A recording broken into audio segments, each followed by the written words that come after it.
జవహర్ నగర్ లో పేద ప్రజల ఇళ్లను కూల్చివేసినందుకు నిరసనగా బీజేపీ పార్టీ ఆధ్వర్యంలో తెలంగాణ రాష్ట్ర ముఖ్యమంత్రి రేవంత్ రెడ్డి దిష్టిబొమ్మను దగ్ధం చేశారు.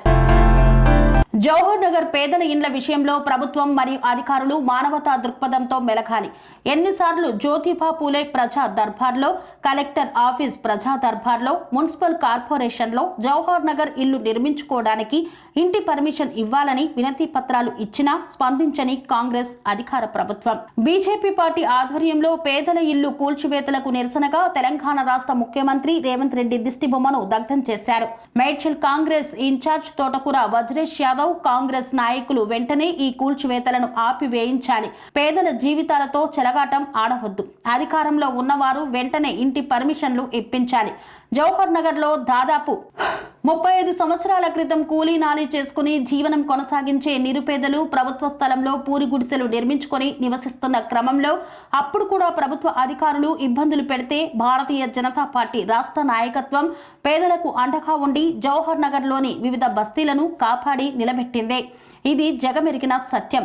గత కొద్ది రోజులుగా రెవెన్యూ అధికారులు వివిధ కారణాలతో పేదల ఇళ్లపై నిర్దాక్షిణ్యంగా వ్యవహరిస్తూ కూల్చివేతలకు పాల్పడడం విచారకరం. జవహర్ నగర్ ప్రత్యేక గ్రామ పంచాయతీగా 20 సంవత్సరాలు, ఆ తర్వాత 5 సంవత్సరాలకు పైగా మున్సిపల్ కార్పొరేషన్గా ప్రభుత్వ నిబంధనల ప్రకారం ఇంటి ట్యాక్సులు, కరెంటు బిల్లులు, నీటి బిల్లులు కడుతూ నివసిస్తున్నారు. దాదాపు 100కు పైగా బస్తీలుగా ఏర్పడి దాదాపు 3 లక్షల వరకు జనాభా ఉన్న జవహర్ నగర్ లోని ప్రజలు ఇంకా అభద్రతా భావంలోనే ఉన్నారు. ఇప్పటికైనా ఇంటి నిర్మాణాలకు అనుమతులు ఇస్తూ శాశ్వత పరిష్కారం చూపాలని ప్రభుత్వాన్ని మరియు అధికారులను జవహర్ నగర్ ప్రజల పక్షాన డిమాండ్ చేస్తున్నామన్నారు. లేని పక్షంలో భారతీయ జనతా పార్టీ ఆధ్వర్యంలో నిరుపేదలకు అండగా పెద్ద ఎత్తున ఉద్యమిస్తామని హెచ్చరించారు. ఈ కార్యక్రమంలో జవహర్ నగర్ బీజేపీ మరియు వివిధ మోర్చలలో వివిధ స్థాయిల్లో బాధ్యతలు కలిగిన నాయకులు మహేందర్ యాదవ్, సంతోష్ గుప్తా, దొంతమల్ల రాంబాబు, ముత్యం సుజాత, మరాఠీ బాబు, అశోక్ గౌడ్, వేపుల సన్నీ తదితరులు పాల్గొన్నారు. 30 ఏళ్ల చరిత్ర ఉంది. ఆ 30 ఏళ్ల కింద కూడా జవహర్ నగర్ నిలబెట్టిన పార్టీ అంటే బీజేపీ పార్టీ టైగర్ నరేంద్ర. ఇవాళ మేము కొన్ని చూసినాం, ఏదో పేపర్లు వచ్చిందంట, ఏదో కబ్జాదారులకు అండగా బీజేపీ అని చెప్పి దీన్ని ఖండిస్తున్నాం. ఇప్పుడు కాదు, గత 30 సంవత్సరాల కింద కూడా జవహర్ నగర్లో ఇక్కడ ఆర్టీఓని, ఎంఆర్ఓని ఇల్లు కూలగొట్టకుండా ఆపిన పార్టీ అంటే బీజేపీ పార్టీ టైగర్ నరేంద్ర. కాబట్టి మీకు ఒకటి తెలియజేసుకుంటాం, ఇప్పుడు కాదు, మేము చూసినాం వెంచర్లకు అండగా మేము లేము. ఎంతోమంది పేర్లు కూలిపోయినాయి. ఏమైనా వెంచర్లు ఉంటే దానిపైన మీరు ఎంక్వైరీ చేసి మీరు దాన్ని చర్య తీసుకొని. కానీ నిన్న సిపిఐ కాలనీ పోయి చూస్తే ఒక హ్యాండిక్యాప్ ఆమె, 3 ఆడపిల్లలు, ఇట్లా చాలామంది ఇల్లులు ఇదే ఎంఆర్ఓ విషయంలో, ఆర్ఓ విషయంలో కొన్ని 100 బిల్డింగ్లు చుట్టుముట్ట నిర్మాణం జరుగుతున్నాయి. వాటి గురించి ఎందుకు స్పందించారు? ఒక పేదోడి ఇల్లు కట్టుకోవడం మాత్రం, బేస్మెంట్ కట్టుకోవడం మాత్రం వాళ్ళని దోలాడి మరి ఒక స్కాన్ చేసినట్టు ఆ ఇల్లులు కోవడం చాలా బాధాకరం. ఇంకో విషయం మీకు హెచ్చరిస్తున్నాం, కాంగ్రెస్ ప్రభుత్వం సిగ్గుశరం లేదు. ఎందుకంటే ఇప్పటికీ రేవంత్ రెడ్డికి ఇంకిగా ఉండాలి. నువ్వు ప్రజా దర్బారాన్ని పెట్టినావు, ఇక్కడ మేడ్చల్ కలెక్టర్ పెట్టినావు, మళ్ళీ ప్రతిభాలో పెట్టినావు. అక్కడ నీ మీద 4 సార్లు ఇచ్చినాం. జవహర్ నగర్లో ఇళ్ళ పర్మిషన్ ఇవ్వాలి, ఇళ్ళ ట్యాక్సులు తీసుకోవాలి, ఏవైతే ఇళ్ళ ట్యాక్సులు తీసుకోవాలి పేరు వస్తుందని చెప్పేసి నీ ప్రజా దర్బార్లోనే నీ కులే భవన్లో 4 సార్లు ఇచ్చినాం. నీ మేడ్చల్ కలెక్టర్ ఆఫీస్లో 4 సార్లు కంప్లైంట్ ఇచ్చినాం. మీ మున్సిపల్ ఆఫీస్లో 3 సార్లు ఇచ్చినాం. దాదాపు 7-8 సార్లు జవహర్ నగర్లో 318 ఎకరాలు ఏదో గ్రామ గడువులో అలా ఇళ్ళ పర్మిషన్ ఇవ్వాలి, ఎవరు ఇల్లు కట్టుకున్న వారు పర్మిషన్ ట్యాక్స్ అని చెప్పినాం. ఇప్పటి వరకు కాంగ్రెస్ ప్రభుత్వం ఎక్కడ స్పందిస్తలేదు. ఎందుకంటే కాంగ్రెస్ దొంగలు తయారయ్యారు. బిల్డింగ్లు కట్టుకుంటే 100 లక్షలు వసూలు చేస్తారు. పేద డబ్బు ఏడు కాబట్టి నువ్వు పేద ఇల్లు కూడా కడుతున్నావు. మళ్ళీ బిల్డింగ్లో ఎందుకు పర్మిషన్ ఇస్తలేవు? 318 ఎకరాల ఎందుకు నువ్వు పర్మిషన్ ఇస్తలేవు? ఎందుకు ట్యాక్స్లు తీసుకుంటావు? ఎందుకు నల్ల ట్యాక్స్లు ఇస్తలేవు? మేము బీజేపీ పార్టీ ఖండిస్తున్నాం. ఇంతకుముందు ఖండించినాం, ఇప్పుడు ఖండిస్తున్నాం. ఎప్పుడైనా బీజేపీ పార్టీ పేదలకు అండ ఉంటుంది. వీళ్ళకి తొందరలో 318 ఎకరాల్లో ఎక్కడ ఇల్లు కట్టుకునే నువ్వు పర్మిషన్ ఇవ్వాలి.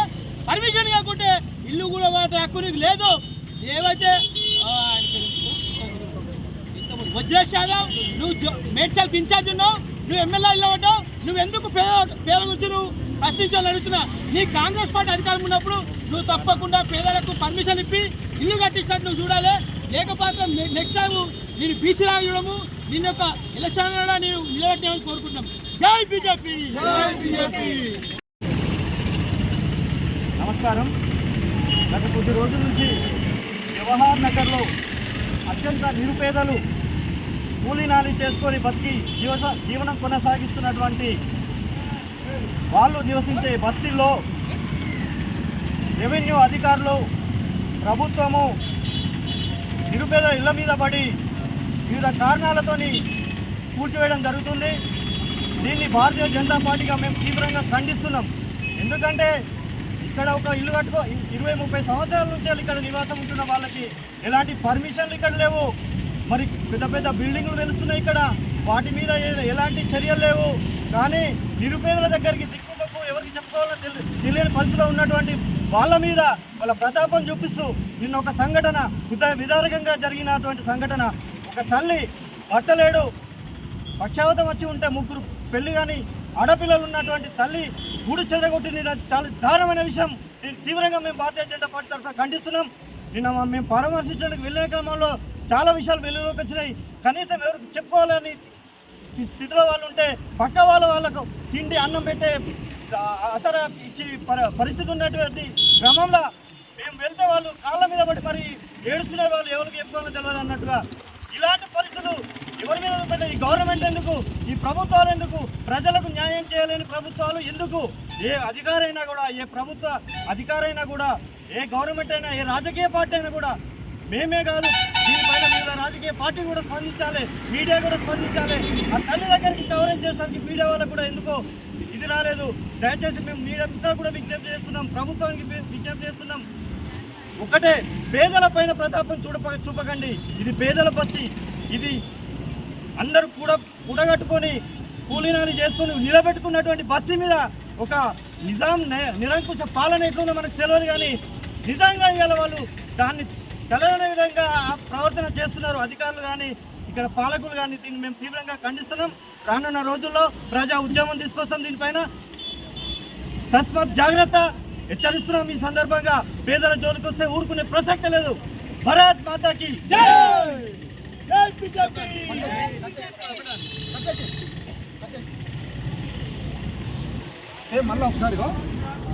స్వామి బోధానంద గోసేవ ఆశ్రమం సైథాపూర్.